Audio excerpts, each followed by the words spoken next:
Welcome to the Deep Dive. Today we're taking a closer look at a website that's been getting some attention. Shop-Verona.com.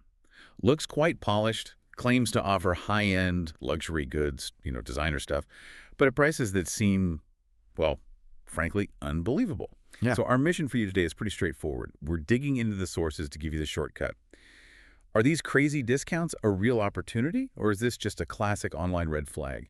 We want you to know before you even think about clicking buy. And you really have to start with those prices.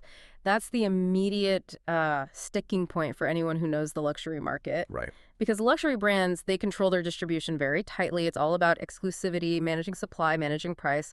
So when you see an unauthorized site like this claiming, say, 70% off new items, Yeah, that just doesn't align. it completely contradicts how that entire market works. It screams, something's off here. Okay, so that's the initial skepticism based purely on the pricing model itself. Correct. Let's dig into what else our research uncovered. What about their digital footprint? Well, that's another major issue. It's not just that they seem new, it's that they almost lack any real history.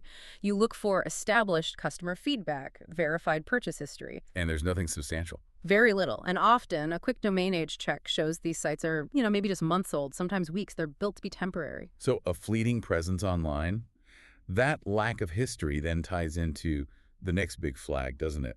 The transparency, or rather, the lack of it. Exactly. We looked for the basics. Who runs the site? Where are they based? The sources show it's all hidden. No verifiable company address, no reliable contact number, certainly no information about ownership. It's like a ghost shop. Pretty much. Yeah. And that's usually not an accident. It's a way to avoid accountability, to operate outside of legal reach. If something goes wrong, who do you even contact? Which brings us to what happens when people do try to buy. We're hearing about fulfillment problems. Yes. Reports mention getting confusing order confirmations, maybe something generic. And then the crucial part, no real tracking updates. The order just hangs in limbo indefinitely. Often, yeah. And this ambiguity, it's a classic pattern. It strongly suggests the item might not even exist, or they never intended to ship it. And you've seen this before. Oh, absolutely. Historically, we've seen countless sites like this. They use slick designs, professional photos, often stolen-less products they don't have, collect the money, and then poof, they vanish.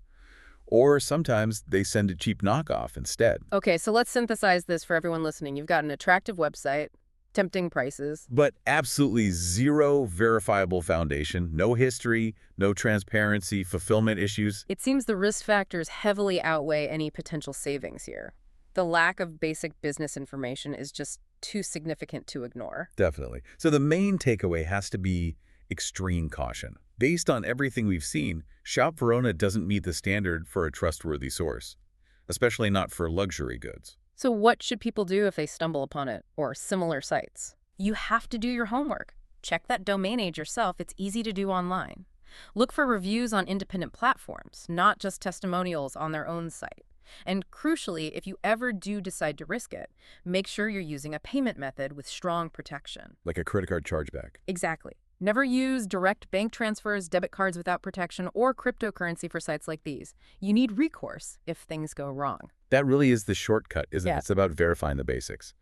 Okay, so here's a final thought for you to consider. Forget luxury goods for a moment. If any online deal seems too good to be true, what's the one missing piece? Maybe it's that verifiable address, maybe it's clear ownership that makes you say, nope, too risky, and walk away. Think about that threshold. Thanks for joining us on The Deep Dive.